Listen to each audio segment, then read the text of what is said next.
Hello everybody. इस video में हम क्या पढ़ेंगे, हमने जो अपना चैप्टर शुरू किया था, चैप्टर नंबर 2 एसएसटी का, उस चैप्टर को मैंने जहाँ से छोड़ा था उसी टॉपिक से हम अपने चैप्टर को दोबारा कंटिन्यू करेंगे।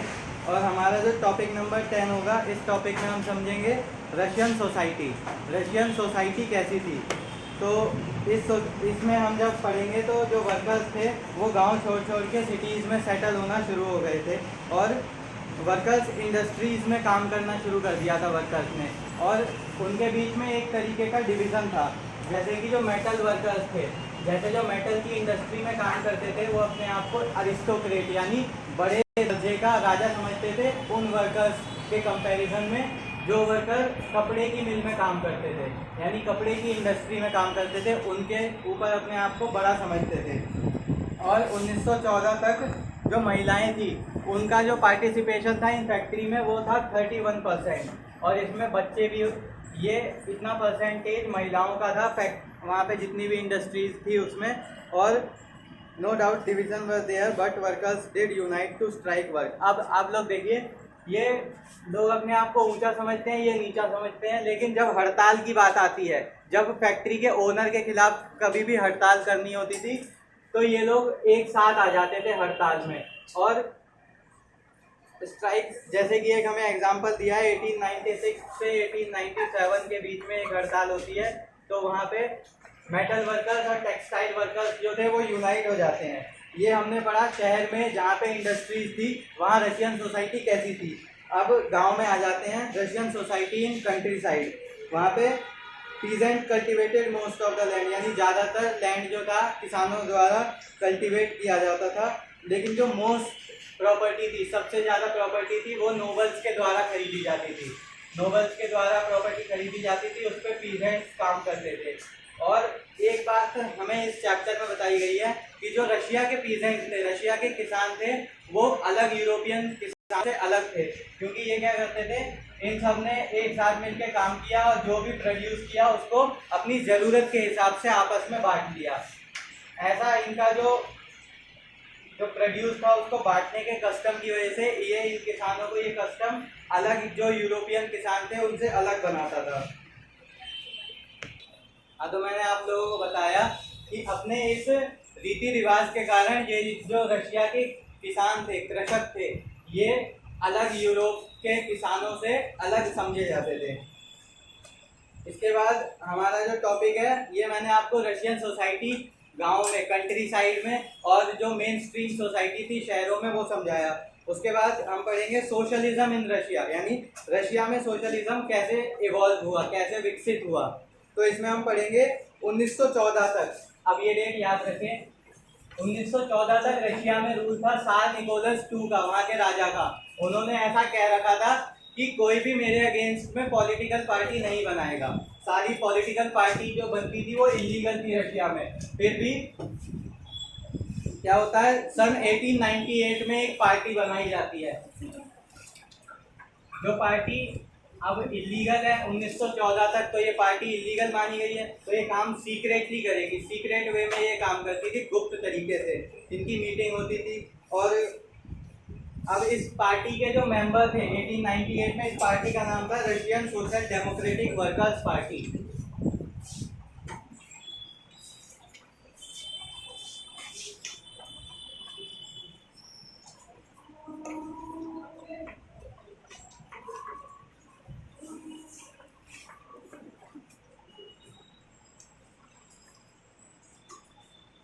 ये इस पार्टी का नाम था Russian social democratic workers party, जो सन 1898 में बनाई गई थी।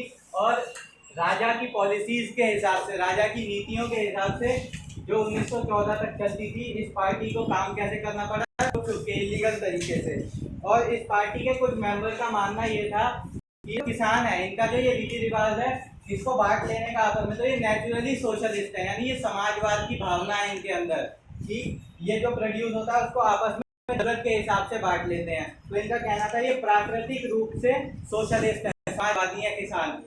ये किसका मानना था, इस पार्टी के, ये पार्टी है जैसे, तो इस पार्टी के एक साइड के मेंबर्स का ऐसा मानना था। लेकिन इसका काट हम पढ़ेंगे आगे, जो इस पार्टी के लीडर है व्लादिमीर लेनिन, वो इसको काउंटर करते हैं। उनका मानना क्या था कि माना कि ये इन सबको बांट लेते हैं आपस में, लेकिन फिर भी ये एक यूनाइटेड ग्रुप नहीं है, कभी एक तरीके से नहीं लड़ सकेंगे क्रांति लाने में, जो बदलाव चाहिए उसके लिए। क्योंकि माना ये बांट लेते हैं आपस में, लेकिन इसमें क्या है, कुछ किसान अमीर हैं, कुछ ज़्यादा अमीर है तो कुछ ज़्यादा गरीब है, और कुछ काम करते हैं खेतों पे तो कुछ अपने खेतों पे काम करवाते हैं। इस वजह से जो ऊंच नीच है इनके बीच में, तो ये इनको आज्ञा नहीं देगी, इन्हें अलाउ नहीं करेगी क्रांति लाने में। तो अब ये लोग नहीं लाएंगे तो फिर इनसे क्वेश्चन किया गया, अगर ये नहीं लाएंगे तो कौन लाएगा क्रांति। तो इन्होंने कहा कि ये क्रांति नहीं लाएंगे, ये जो फैक्ट्री में जो वर्कर्स काम करते हैं, माना इनमें स्किल के बेसिस पे यानी हुनर के बेसिस पे इनमें जो है वो डिवीजन है, लेकिन जब भी हड़ताल की बात आती है तो ये एक साथ हो जाते हैं। तो क्रांति कौन लाएंगे, अगर लाएंगे तो ये वर्कर्स ही लाएंगे रशिया में क्रांति, ऐसा मानना था इस पार्टी के लीडर का नाम था व्लादिमीर लेनिन।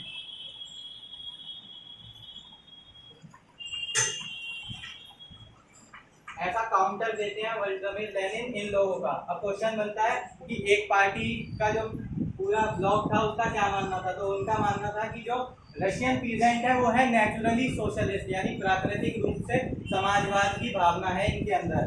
लेकिन उसको काउंटर किया व्लादिमीर लेनिन ने। उन्होंने काउंटर करके कहा नहीं, वर्कर्स हैं, वर्कर्स ही ला सकते हैं बस क्रांति।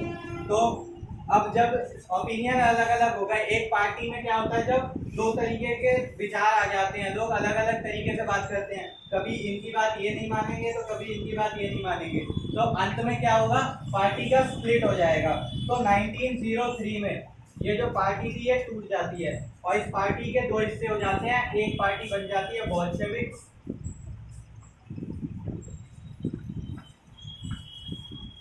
और एक पार्टी बन जाती है मेंशेविक्स।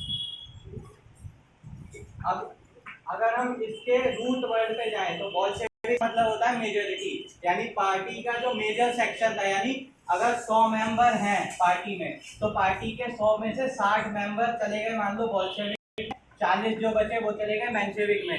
तो ये जो बोल्शेविक था ये मेजोरिटी सेक्शन पार्टी का, और ये मेंशेविक हो गया माइनॉरिटी सेक्शन। तो इस बेसिस पे ये डिवीजन हो गया। अब ये बोल्शेविक जो थे ये वही थे जो वर्कर्स को बोलते थे कि ये लाएंगे क्रांति, तो इनके लीडर थे व्लादिमीर लेनिन। आप लोगों को क्वेश्चन आ जाएगा 1 मार्क्स में कि बोल्शेविक के लीडर का नाम बताओ, तो वहां ये नाम जाएगा। और मेंशेविक्स के जो लीडर थे उनका नाम था जूलियस मार्टोव। अब इनके ओपिनियन अलग अलग। इनका कहना था कि पार्टी में सिर्फ स्किल मेंबर, जिनके पास हुनर है वो लोग होने चाहिए, जो पार्टी को अच्छे अच्छे विचार दे सकते हैं और जो एकदम बेस्ट क्वालिटी के मेंबर हमारी पार्टी में होने चाहिए। लेकिन जूलियस मार्टोव का कहना था कि नहीं, ज्यादा से ज्यादा जोड़ो, पार्टी को फैलाओ, पूरे रशिया में हमारी पार्टी का प्रचलन हो जाए और ज्यादा से ज्यादा लोगों को जोड़ो पार्टी में। और इन सब कारणों से ही ये पार्टी में स्प्लिट हो जाता है। तो यहाँ जो एक कंसेप्ट था बोल्शेविक और मेंशेविक्स का, वो मैंने आपको बता दिया कैसे स्प्लिट होता है, कौन उनके लीडर थे, विचार मतभेद होता है दोनों के बीच में, इस वजह से स्प्लिट हो जाता है। इसके बाद टॉपिक नंबर 3 शुरू होता है। यहाँ तक आप लोगों को समझ में आया। अब जो टॉपिक है वो एक अलग मोड़ पे मुड़ जाएगा, और जहाँ से आपको ये चैप्टर बहुत इंटरेस्टिंग लगेगा और पढ़ने में भी मजा आएगा। तो टॉपिक का नाम है अ टर्बुलेंट टाइम, द 1905 रिवॉल्यूशन, यानी एक बहुत ही ज्यादा मुसीबत भरा समय, बहुत ही ज्यादा विकट परिस्थिति कहाँ पे, रशिया में, और रिवॉल्यूशन 1905 का। तो आपने देखा कि रशिया में क्या क्या, मतलब उनके लिए मोर्चे निकलते थे कि खाने को नहीं है लोगों के पास, लोगों की सैलरी कम है, घंटों घंटों भर लोगों से 16-16 घंटे काम करवाया जा रहा है। इस वजह से क्या होता है, रेगुलर वहाँ पे प्रोटेस्ट, विद्रोह देखने को मिलता है लोगों के द्वारा। और रशिया एक ऑटोक्रेसी थी, जो सार था, सार निकोलस II जो राजा था, अपने मन से सारे कानून बना दिया करता था, जैसा उसकी मर्जी होती थी वैसा।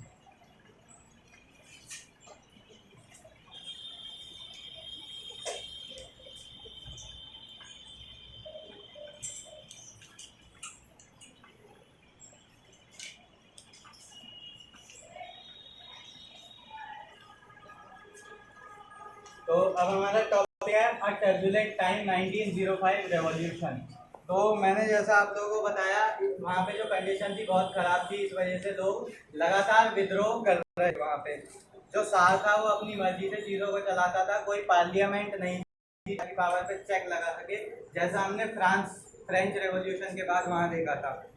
उसके बाद अब आप लोगों के मन में क्वेश्चन आ सकता है कि जब राजा सब चीजें अपने मन में करता तो क्या लोग खुश थे उससे? जो लिबरल्स थे, जो मैंने आप लोगों को स्टार्टिंग में बताया था, उदारवादी लोग, जो लिबरल्स थे, सोशल डेमोक्रेट्स थे और रिवॉल्यूशनरी जो क्रांतिवादी लोग थे, वो एक कॉन्स्टिट्यूशन संविधान की डिमांड कर रहे थे उस टाइम। उनका कहना था कि हमारी कंडीशन ठीक करो, हमें ब्रेड दो, यानी खाने को ब्रेड मिले, वहाँ पे जो काम के घंटे हैं उनमें गिरावट आए, लॉन्ग वर्किंग आवर्स को रिड्यूस करो, उसके बाद हमारी इनकम बढ़ाओ, वेजेस बढ़ाओ और एक कॉन्स्टिट्यूशन बना दो हमारे रशिया के लिए, ताकि जो राजा है उसकी पावर पे लिमिट हो जाए। कॉन्स्टिट्यूशन संविधान की डिमांड कर रहे थे वो उस टाइम। इसके बाद क्या होता है, दे वर सपोर्टेड बाय नेशनलिस्ट, यानी राष्ट्रवादियों के द्वारा उनको सपोर्ट किया जा रहा था। और जातिदेश, अब ये एक टर्म आ जाता है, एक नंबर में फिर क्वेश्चन बनता है, हु आर जातिदेश।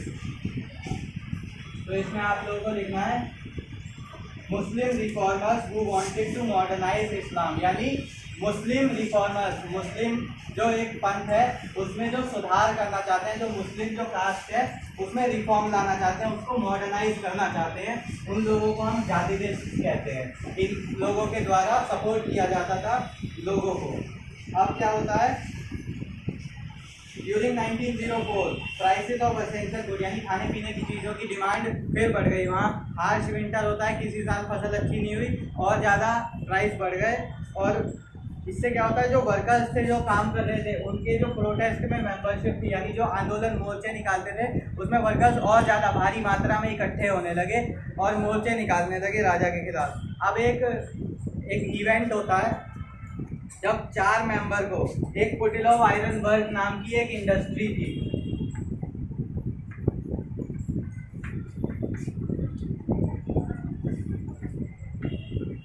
इस इंडस्ट्री में से इसमें मान लो किसी को लॉस हो गया कंपनी वाले को, तो अब उसने 4 मेंबर्स को निकाल दिया इस इंडस्ट्री में से।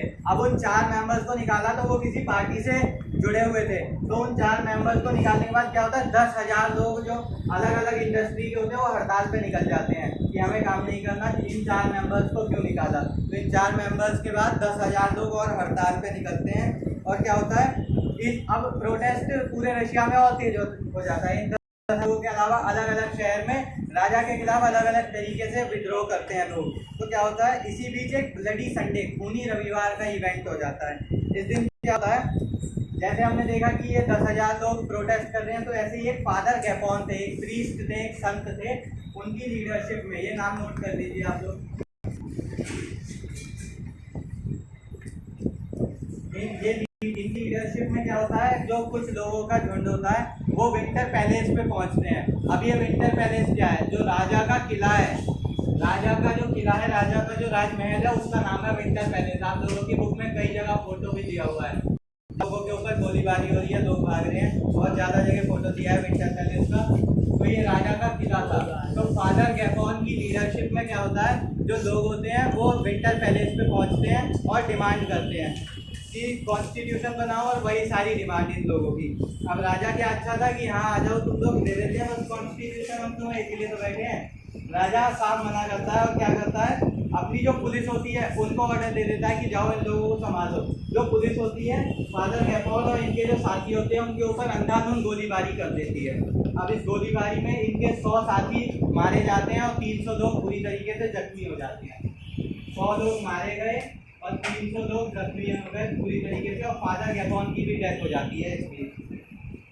अब क्या होता है, इस चीज़ को देखते हुए ये जो विद्रोह होता है, ये विद्रोह पेट्रोग्राड सिटी से, ये जो सिटी थी विंटर पैलेस, वहाँ से और ज़्यादा, बहुत ज़्यादा तेजी से पूरे देश में देखने को मिलता है। अलग अलग रीजन में राजा के खिलाफ विद्रोह हो रहे हैं। तो क्या होता है, अब जो यूनिवर्सिटी थी रशिया में, सारी यूनिवर्सिटी क्लोज, जो डॉक्टर थे, लॉयर थे, उन सब ने अपना काम छोड़ दिया कि हमें नागरिक अधिकार नहीं दिए जा रहे हैं, हमें ऐसे जगह काम करना ही नहीं है। जितने भी लॉयर्स थे, इंजीनियर्स थे और दूसरे डॉक्टर्स थे, मिडिल क्लास के लोग थे, सब लोगों ने अपना अपना काम छोड़ दिया।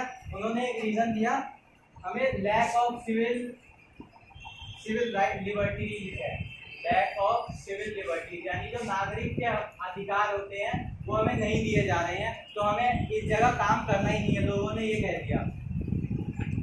अब राजा के ऊपर बहुत ज़्यादा प्रेशर बनने लगा, पूरे देश में रिवॉल्यूशन हो रहा है और राजा के ऊपर प्रेशर बनने लगा। तो राजा ने क्या किया, अब हम पढ़ेंगे इम्पैक्ट एंड आफ्टरमाथ, यानी ये सारी चीज़ें जो हमने देखी, फादर गैपोन और पूरे रशिया में रिवॉल्यूशन के लिए लोग जाते हैं, ये इंसिडेंट होता है ब्लडी संडे। इसे ब्लडी संडे इसलिए कहा गया क्योंकि फादर गैपोन संडे के दिन लोगों के साथ विंटर पैलेस पे गए थे और उस दिन 100 लोग मरे, 300 लोग जख्मी हुए, और ये पूरा इंसिडेंट होता है। अच्छा, तो हमने देखा कि राजा के ऊपर बहुत ज़्यादा दबाव बना दिया गया इन सारे विद्रोह के द्वारा। अब राजा जब प्रेशर में है तो कुछ ना कुछ डिसीजन तो राजा देगा, आर या पार, ऐसी स्थिति हो गई थी राजा के लिए। या तो राजगद्दी छोड़ दो या तो कुछ ऐसा कर दो कि लोग संतुष्ट हो जाएं राजा से। ऐसी सिचुएशन राजा के सामने आ गई थी। तो राजा ने अब क्या किया, सार allowed creation of an elected consultative parliament और डूमा। अब राजा ने क्या किया, डूमा, जैसे हम आज देखते हैं हमारे लिए कानून बनाने के लिए संसद भवन है, संसद भवन में हमारे लिए कानून बनाए जाते हैं। तो लोगों की डिमांड थी संविधान की, तो राजा ने क्या किया, एक इलेक्टेड यानी इलेक्शन के थ्रू एक डूमा बना दी, पार्लियामेंट, जिसमें जो लोग होंगे वो इलेक्ट होके आएंगे और रशिया के लिए कानून बनाएंगे। ऐसी एक राजा ने इलेक्टेड कंसल्टेटिव पार्लियामेंट बना दी। वहाँ की जो पार्लियामेंट थी उसका नाम था डूमा। जैसे हमारी इंडिया में संसद है, जर्मनी में रिक्सटैग है, वैसे ही रशिया में जो रशिया की जो पार्लियामेंट थी उसका नाम था डूमा। अब मज़े की बात क्या है, ये जो डूमा थी दिन के अंदर इसे सस्पेंड कर दिया सार ने, कोई रीज़न नहीं दिया, सिर्फ इतना कहा कि ये डूमा ठीक से काम नहीं कर पा रही, तो 75 दिनों के अंदर में इसे डिसॉल्व कर, इसको नष्ट कर दिया सार ने, और फिर से इलेक्शन किए सेकंड डूमा के लिए। अब सेकंड डूमा इलेक्ट हुई, सेकंड डूमा, और कुछ समय बाद क्या हुआ, सेकंड डूमा पे भी रिजॉल्व कर दिया। और इस पे एक इल्ज़ाम दिया था, बुक में नहीं दिया, लेकिन मैं आपको टॉपिक से बाहर जाके बताता हूँ। इसके ऊपर ये इल्ज़ाम डाल दिया, सार निकोलस II के सैनिकों द्वारा डलवा दिया गया कि इन्होंने राजा के खाने में जहर मिलाया है और राजा को मारने की कोशिश की है इसके मेंबर्स ने, ताकि जो एग्जीक्यूशन की पावर है, जो कानून तो ये लोग बना रहे हैं और जो लागू करने की पावर है वो भी इनके हाथ में आ जाए, इसलिए कुछ मेंबर ने राजा को मारने की कोशिश की। ऐसी अफवाहें फैला दी और सेकंड डूमा को भी डिसॉल्व कर दिया। अब सेकंड डूमा डिसॉल्व हो गई, अब बनी थर्ड डूमा। अब आप लोगों के मन में क्वेश्चन कि फर्स्ट नहीं चली, सेकंड नहीं चली, तो ये थर्ड कैसे चल जाएगी? तो इसकी मैं गारंटी देता हूँ कि ये चलेगी। अब क्वेश्चन की क्यों चलेगी, सार इसे भी डिसॉल्व कर सकता है। ये चलेगी इसलिए क्योंकि ये जो फर्स्ट डूमा थी इसमें सोसाइटी का लोअर रहता था, यानी गरीब लोग थे सोसाइटी के, और ये जो थर्ड डूमा थी ये पूरे कंजर्वेटिव्स से भरी हुई थी। कंजर्वेटिव्स मैंने आप लोगों को बताया था, राजा के सपोर्टर जो चेंज नहीं चाह रहे थे, तो जब उससे भरी हुई होगी तो ये लोग राजा का सपोर्ट करेंगे, दिखती बात है। और ये जो डूमा थी ये चलती है, ये डूमा, और ये टाइम पीरियड था, जैसे हम देखते हैं हमारे यहाँ लोकसभा के इलेक्शन होते हैं पीएम को चुनने के लिए, तो वो 5 साल चलती है। तो पहली 75 दिन में डिसॉल्व हो गई, दूसरी भी डिसॉल्व हो गई कुछ दिनों में। लेकिन ये जो कंजर्वेटिव वाली थर्ड डूमा थी इसने पूरे 5 साल का टर्म पीरियड कंप्लीट किया था अपना, और उसके बाद क्या होता है, दोबारा इलेक्शन होते हैं और कंजर्वेटिव्स को ही भर दिया जाता है 5 साल के बाद। तो ये मैंने आपको बताया कि राजा ने सिचुएशन को कैसे हैंडल किया, यानी जो प्रोटेस्ट उठ रहे थे, विद्रोह उठ रहे थे, उसके लिए राजा ने बड़ी ही चतुराई से काम किया।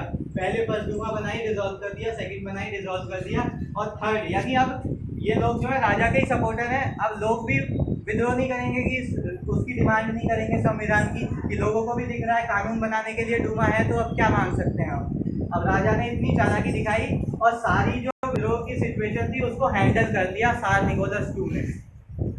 लेकिन अब एक और दोबारा से क्रांति उठती है, कब? वर्ल्ड वॉर के टाइम पे। वर्ल्ड वॉर के टाइम पे क्या होता है, टॉपिक नंबर 16 शुरू होता है, the first world war and the Russian revolution, यानी पहला विश्व युद्ध और रूसी क्रांति। इसमें क्या होता है,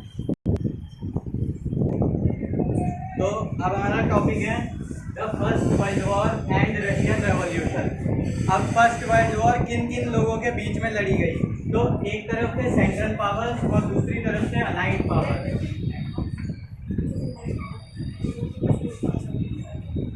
सेंट्रल पावर्स की टीम में थी जर्मनी, टर्की और ऑस्ट्रिया, ये 3 एम्पायर थे उस टाइम पे सेंट्रल पावर्स की टीम में। और जो अलाइड पावर्स थे उसकी टीम में फ्रांस, ब्रिटेन, रशिया, रोमेनिया, और जो यूएसए है वो बाद में एंट्री करता है। तो ये सारे लोग थे अलाइड पावर्स की टीम में। और जो ये वॉर था ये यूरोप के अंदर भी लड़ा जा रहा था और बाहर भी लड़ा जा रहा था। ऐसे क्यों कहा गया? जैसे हमने देखा कि ये जो सेंट्रल और अलाइड पावर्स है, इनमें इंडिया का नाम कहीं नहीं आया, लेकिन फिर भी डायरेक्टली और इनडायरेक्टली इंडिया इसमें इन्वॉल्व था। अब कैसे था? क्योंकि ये जो इनकी टीम में जो ये ब्रिटेन है, अलाइड पावर्स में मान लो ब्रिटेन है। ब्रिटेन कितना बड़ा है? हमारे यहाँ के हरियाणा से भी छोटा है ब्रिटेन। अब ब्रिटेन जब इतना छोटा है, वहाँ पॉपुलेशन है नहीं, तो वो लड़ेंगे कैसे? लड़ने के लिए वो सोल्जर्स तो इंडिया से ही लेके जाएंगे। तो ऐसा बोला गया कि ये जो वॉर था ये यूरोप के अंदर भी लड़ा गया और यूरोप से बाहर भी लड़ा गया, क्योंकि पूरा जो वर्ल्ड था वो डायरेक्टली और इनडायरेक्टली इस वॉर में एंगेज हो गया था। और इसमें हमारे जो इंडिया थे उसमें बहुत से लोगों का नुकसान भी हुआ और वर्ल्ड वॉर से बहुत से लोगों का फायदा भी हुआ हमारे इंडिया में। वो किसी दिन और डिबेट वाला इशू है, उस पर अलग बात करेंगे। तो ये मुझे आपको बताना था, एक मेन पॉइंट दिया है बुक में कि वॉर था वो अंदर भी लड़ा गया यूरोप के और बाहर भी लड़ा गया। अब हम रिलेशन पढ़ेंगे फर्स्ट वर्ल्ड वॉर और रशियन रेवोल्यूशन के बीच में। अब एक लाइन है, initially war was supported, that means सार वॉज सपोर्टेड, यानी लोगों के द्वारा युद्ध को सपोर्ट किया जा रहा था, तो सार को भी सपोर्ट किया जा रहा था। जैसे अब ये रशिया है, पूरा रशिया के सारे लोग जो हैं इन लोगों के खिलाफ वॉर में उठ रहे हैं, तो इनका जो सेंटर है सार निकोलस्कू, तो ऐसा देखा जाएगा जब ये सब उनके खिलाफ हैं तो ये अल्टीमेटली सपोर्ट इन्हें करेंगे और ये उनके खिलाफ लड़ेगा जो सार है। तो यही लाइन है, initially war was supported, that means सार वॉज सपोर्टेड। लेकिन over the period of time, जैसे जैसे वॉर आगे बढ़ता है, सार के प्रति जो लोगों का सपोर्ट था वो नीचे नीचे गिरता चला जाता है। उसके कारण बहुत सारे थे, जैसे because tsar refuse to consult the main parties in Duma.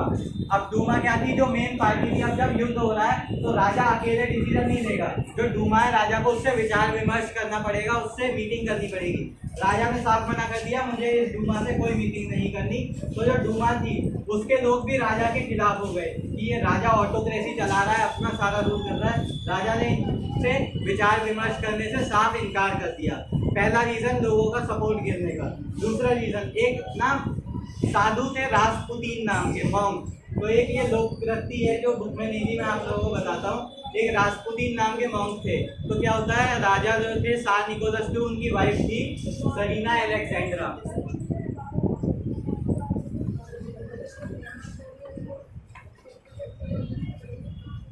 एक बार क्या होता है, इनका जो बेटा था वो बीमार पड़ जाता है, तो कोई कहते हैं ये रासपुतीन, इनके पास मिरेकल पावर है, मैजिकल पावर है, इन्हें बुलाओ, ये आपके बेटे को ठीक कर देंगे। और उनको बुलाया जाता है रासपुतीन को, और वो क्या करते हैं, इनके बेटे को ठीक भी कर देते हैं। तो ये रानी ना उनसे खुश होकर कहती है ये आदमी बड़े काम का है, इसे मैं अपने पास रख लेती हूँ। अपने पास रख लेती हूँ किस सेंस में कि राजा को ये एडवाइस करेंगे। अब जो रासपुतीन थे वो सारे इंटरनल मैटर्स में एडवाइजर बन गए, किसके? जो सलाहकार बन गए सार के।